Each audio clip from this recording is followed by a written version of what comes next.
Arda hadir, Atif belum muncul.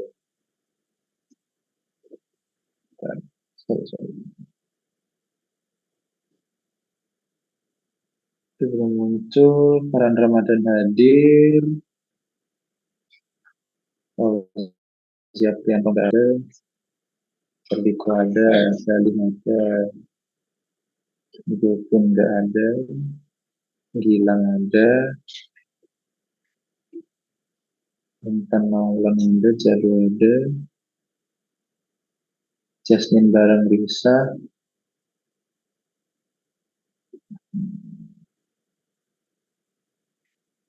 Latifah nggak ada, Argo nggak ada, Fadli Suryanto ada, Igor ada, Asadul nggak ada. Pak, Asadel nggak bisa join, Pak. Ini apa reconnecting, Pak? Oh ya udah nanti kita cross check Ini lagi di lagi akhir. satu device, Pak. Iya nanti cross check lagi di akhir. Usahain connect dulu. Fauzi ada, Profes ada, Rehan ada, Okra ada, Walita nggak ada, Reza juga nggak ada, Risa ada, Salami ada, Taufan nggak ada. Oke ada 2, 3, 4, 5, 6, 7, 8 yang belum hadir dan 1 yang mengusahakan untuk connect.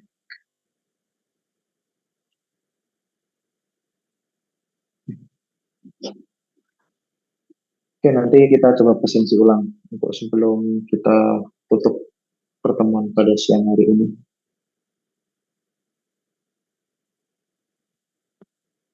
Sebelum saya mulai ke pertemuan terakhir kita, monggo kalau dipersilakan bagi teman-teman yang mau bertanya terhadap tugas atau materi-materi yang sudah dipaparkan sebelumnya, mulai dari wakaf, permasalahan, terus part dari Elman kemarin, BOBP, dipersilakan.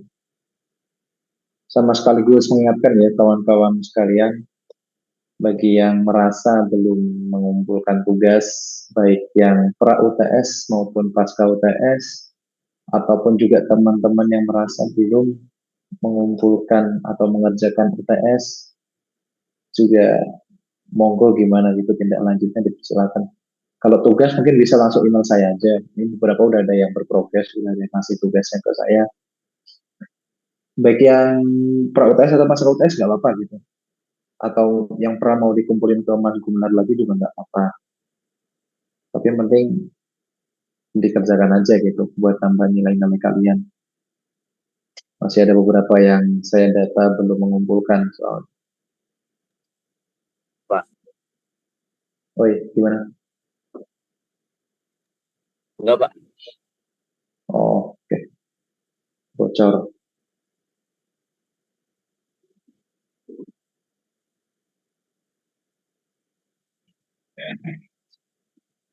Oke, ada pertanyaan nih, teman. So far so good.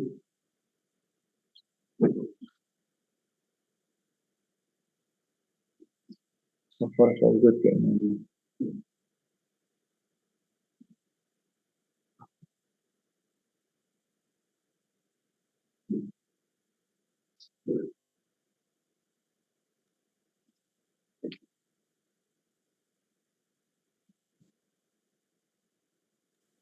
Tidak ada, Pak. Ya, thank you. Oke, kalau gitu aku lanjut aja langsung ke kelas pertemuan kita.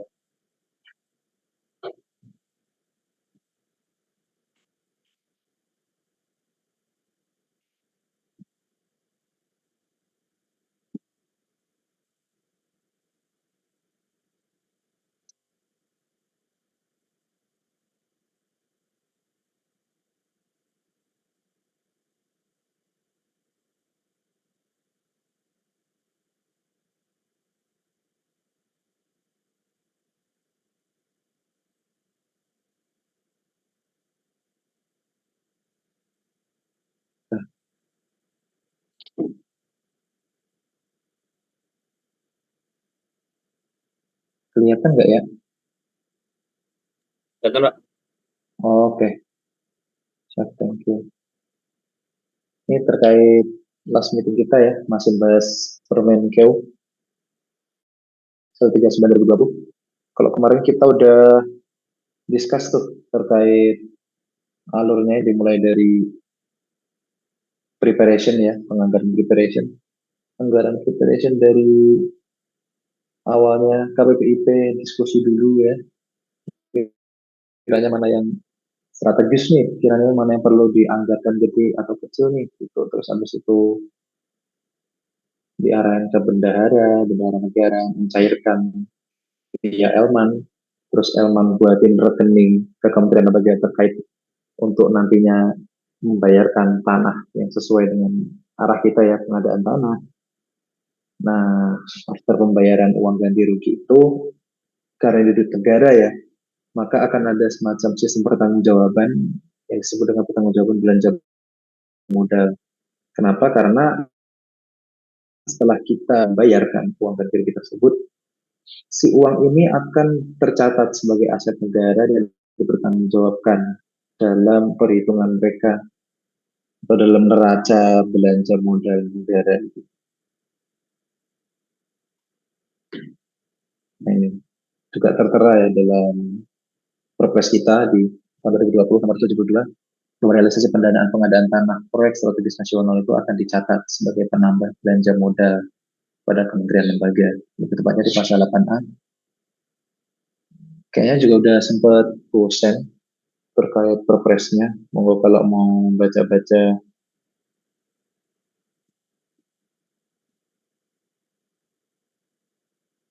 baca-baca peraturan presidennya jauh lebih mendalam. Seperti yang kemarin di alur ya, karena ini terkait keuangan juga perlu ada yang pejabatnya di masing-masing instansi. Kalau kemarin mencairkan itu via Elman lewat yang sebelumnya dilalui oleh bendahara negara, di penerimanya atau kementerian lembaga juga perlu ada pejabat pembendaharaan yang dia akan anggarkan, yang mengesahkan gitu, yang dia yang mencatat, yang nantinya juga mau atik sim neracanya gitu.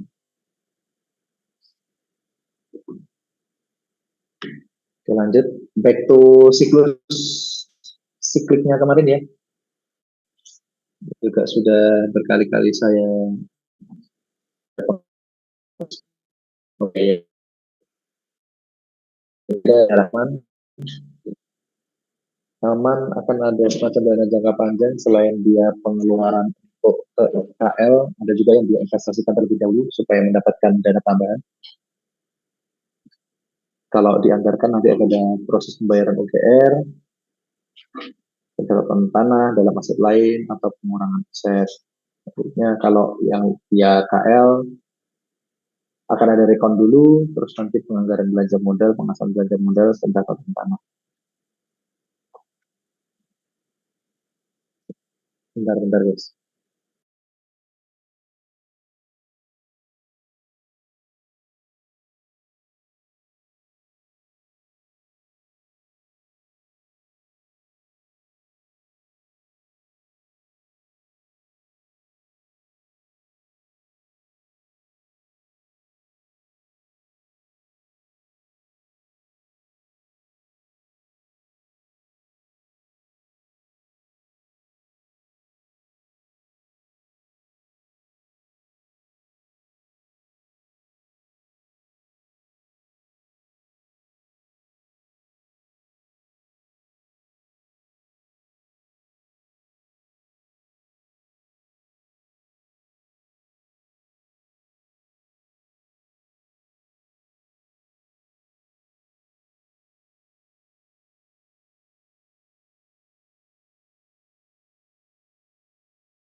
Oke, next. Sebentar, bentar, bentar, bentar.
Halo, halo. Oke, lanjut ya. Sorry, ada gangguan sebentar.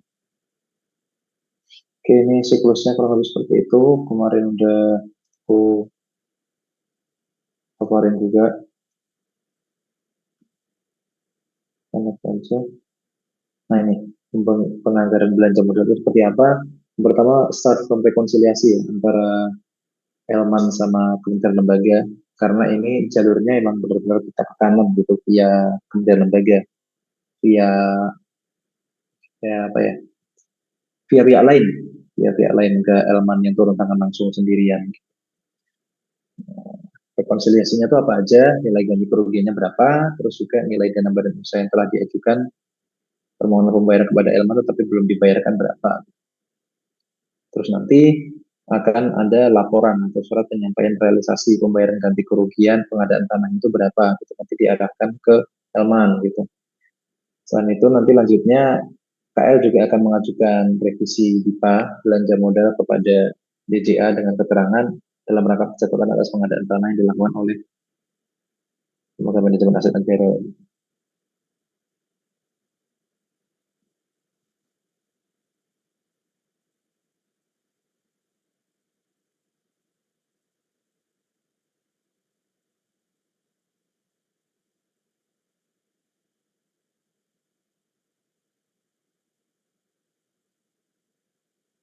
Karena memang sorry. Oke. Karena yang udah kemarin sempat kita bahas ya, eh, PSN itu kan perlu ada KPPIP ya, perlu ada turun tangan apa ya, perlu ada ketok palu dari KPPIP karena mereka yang membreakdown, yang brainstorming kiranya mana yang signifikan perlu dikerjain, mana yang presentasinya perlu digedein anggarannya gitu. Makanya ketika ada laporan surat penyampaian, nantinya kementerian lembaga juga perlu mengajukan revisi daftar penganggaran itu seberapa besar gitu dipanya kepada Direktorat Jenderal Anggaran atau DJA. Dokumennya itu apa aja? Surat usulan revisi anggaran, arsip data komputer, laporan surat penyampaian realisasi pembayaran ganti kerugian, hasil review dari APIP-nya gitu.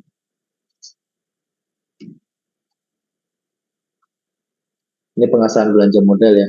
Kurang lebih kita akan bertemu dengan pihak-pihak yang selalu sama ya. Dimulai dari PPK pengadaan tanah, lanjut ke pejabat penandatangan surat perintah membayar. PPK fungsinya sama ya, dia ngajukan surat perintah pembayaran itu ya, terus PSDM yang akan melakukan pengujian dan dia yang akan menandatangani. Kalau nggak lengkap ya dibalikin ke PPK, kalau lengkap akan melibatkan SPM yang telah disahkan. Nanti akan ada pengujian, kalau tidak memenuhi berarti SPM pengesahannya juga perlu di breakdown lagi, kiranya udah bener apa belum.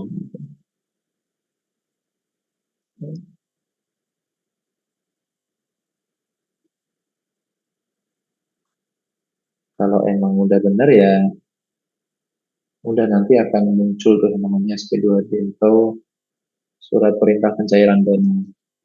Tuh.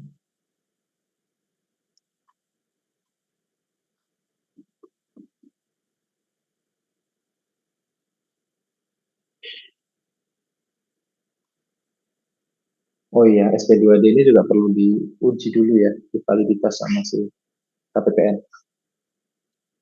di bendahara negaranya. Nah, setelah pertanggungjawaban belanja modal, si KL ini juga perlu ngelola asetnya. Tadi ya, karena ini adalah via dari bendahara negara dan KL yang melaksanakan, tetap ini akan menjadi sebagai pencatatannya tetap sampai ke bendahara negara, di neracanya juga akan terhitung sehingga dalam kurun waktunya perlu dijaga asetnya. Pengelolaannya yang pertama ada pencatatan aset oleh manajemen aset negara,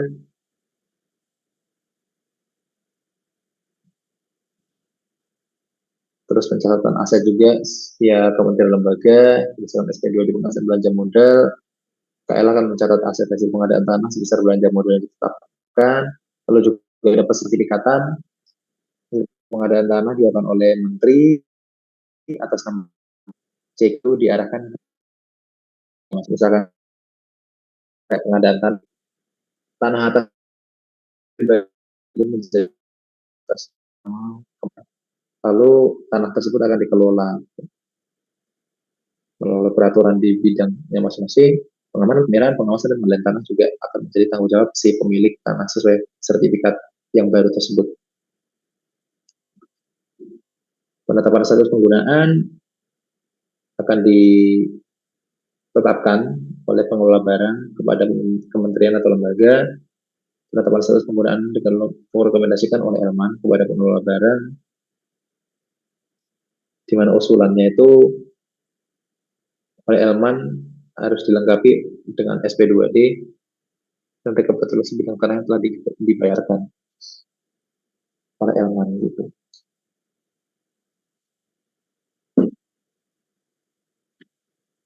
Oke, ini cuma add-on saja ya terkait Kemenkeu yang baru yang 2020 itu.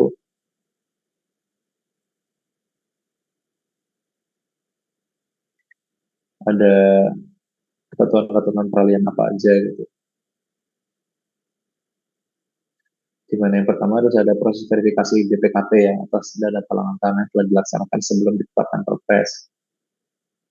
Terhadap PPN yang telah dibayarkan menggunakan data talangan tanah sebelum ditetapkan PMK ini dapat dibayarkan oleh Elman. Sepanjang tanah dilepaskan ini kayak nomor 2 ini terkait case sebelumnya prosedurnya udah terlaksana gitu.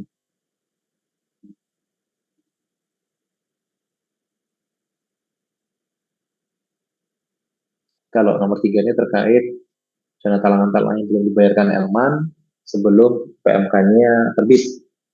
Tetap harus ngikutin PMK yang baru.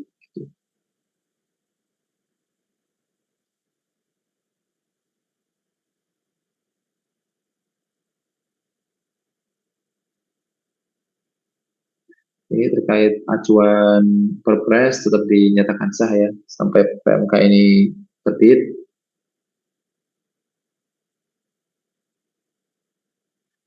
Terhadap permohonan pembayaran yang telah disampaikan oleh Menteri kepada Elman sebelum ditetapkan PMK dapat dilanjutkan prosesnya oleh Elman.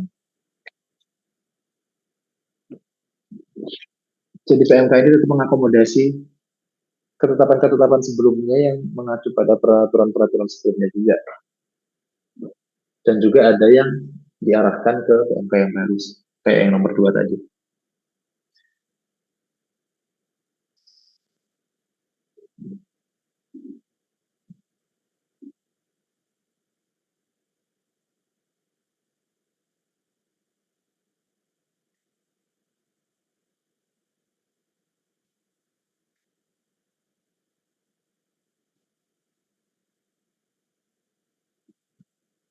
Tentuan peralihannya kayaknya bisa dibaca sendiri ya nanti.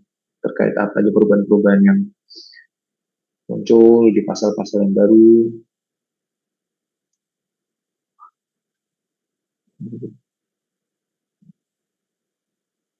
Karena Permenkeu yang baru pun juga udah kirimkan peraturannya.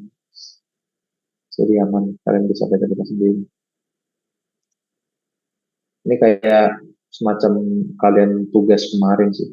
Cek mana yang baru, mana yang beda, mana yang enggak diperbarui, mana yang diperbarui, mana yang dicabut, mana yang digantikan gitu.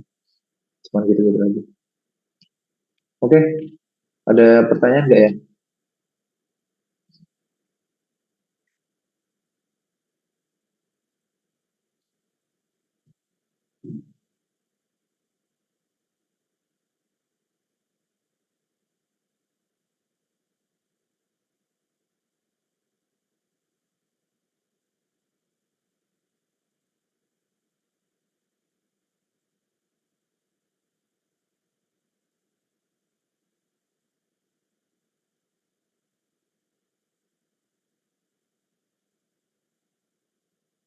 Kayaknya nggak ada pertanyaan ya. Yakin nih, beneran. Karena ini last meeting kita.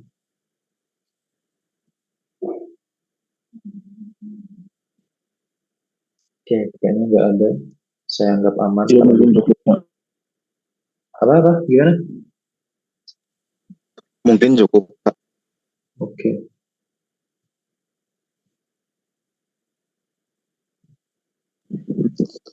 Pak, maaf Pak, di spirit saya belum ada keterangan hadirnya.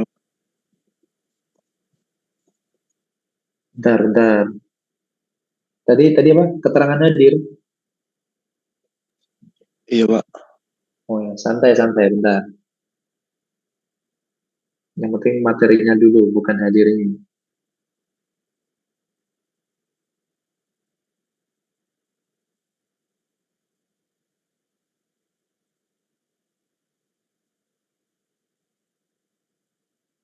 Oke, kalau nggak ada, seperti yang sempat ku mention sebelumnya, akan ada last task ya, task untuk buat kalian. Tasknya juga kurang lebih mudah.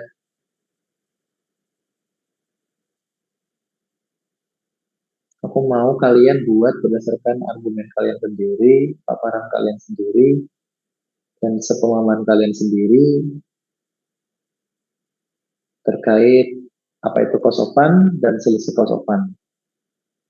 Yang dua-duanya ini menjadi beban badan usaha sampai sekarang. Mencakup penjelasan definisi antara keduanya, latar belakang muncul keduanya, terus gue juga pengen tahu lah kalau berdasarkan pandangan kalian atau point of view kalian terkait langkah bijaknya itu seperti apa gitu. Badan usaha dalam mendapatkan pengembalian dari keduanya ini berdasarkan tahapan-tahapan yang sudah sempat kalian pelajari di pertemuan-pertemuan selanjutnya sebelumnya, khususnya di bagian pengembalian-pengembalian uang ganti kerugian. Kayaknya pertemuan kemarin deh malah ku mentionnya terkait pengembalian itu. Jadi monggo kalian coba paparkan terkait dua hal ini. Deadline-nya kurang lebih sama kayak tugas-tugas sebelumnya, yaitu 1 minggu, paling lambat tanggal 4 Juni, jam 12 malam, walaupun realisasinya banyak yang ngaret juga, ya nggak apa-apa, isu lah. Tapi ya, bagi orang-orang yang memiliki respect kepada waktu, pasti juga akan aku respect balik, akan aku appreciate balik.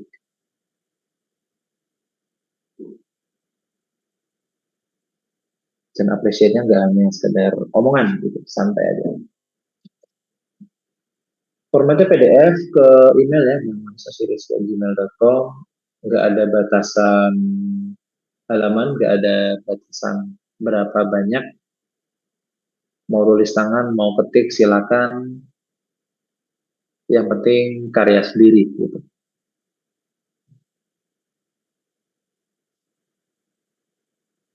Oke, nanti juga materi ini akan ku share ke kalian sekaligus sampai tugasnya juga nanti ku share ke kalian.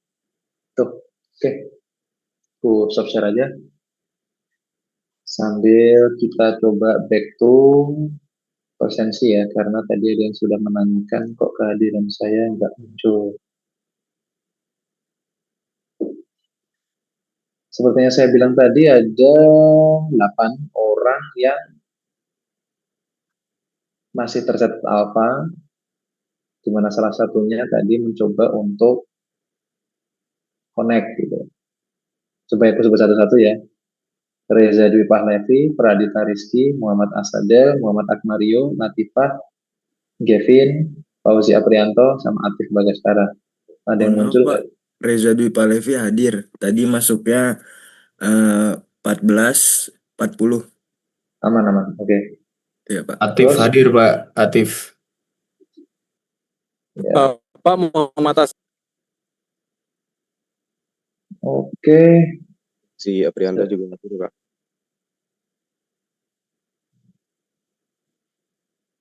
Oke. Ya, ada 4 orang nih. Pradita Rizky, Muhammad Akmario, Latifah Mulia, sama Gavin Sandrian. Nggak ada yang konfirmasi ke kalian terkait izin atau sakit?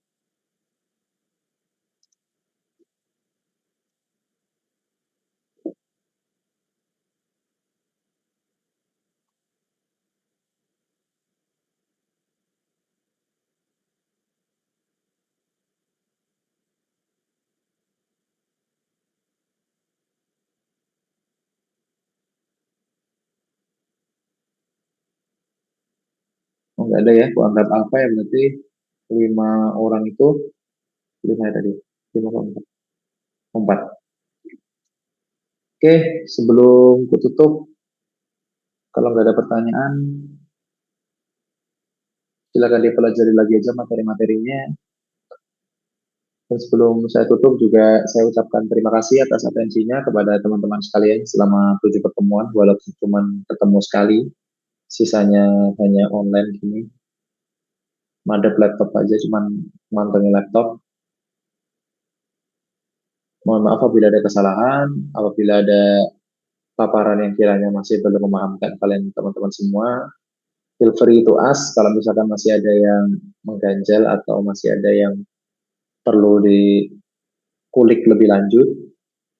Insya Allah jika saya bisa menjawab akan saya jawab langsung, atau seperti yang pertemuan kita di awal-awal, apabila saya belum bisa menjawab, saya akan tanyakan ke senior-senior saya. Lalu saya nggak capek-capeknya untuk mengingatkan lagi bagi teman-teman yang belum mengumpulkan tugas atau yang belum mengikuti UTS, silakan ditindaklanjuti ya. UTS bisa langsung ke akademik, kalau tugas bisa langsung kirim ke saya, atau bisa juga kirim ke Mas Gum gitu, Mas Gum benar kalau misalkan itu tugas pra UTS, karena masih banyak yang terdata di saya. Oke, kalau nggak ada pertanyaan lagi, saya tutup ya. Terima kasih atas atensinya, kurang lebih mohon maaf. Sampai jumpa di UAS. Kayaknya saya akan usahakan untuk hadir untuk mantau kalian selama UAS di 11 Juni pasca Idul Adha. Insya Allah saya akan hadir. Semangat untuk persiapan UASnya, semoga lulus semua. Kurang lebihnya mohon maaf. Wassalamualaikum warahmatullahi wabarakatuh. Waalaikumsalam warahmatullahi wabarakatuh. Terima kasih banyak, Pak. Terima kasih. Terima kasih, Pak. Yuk.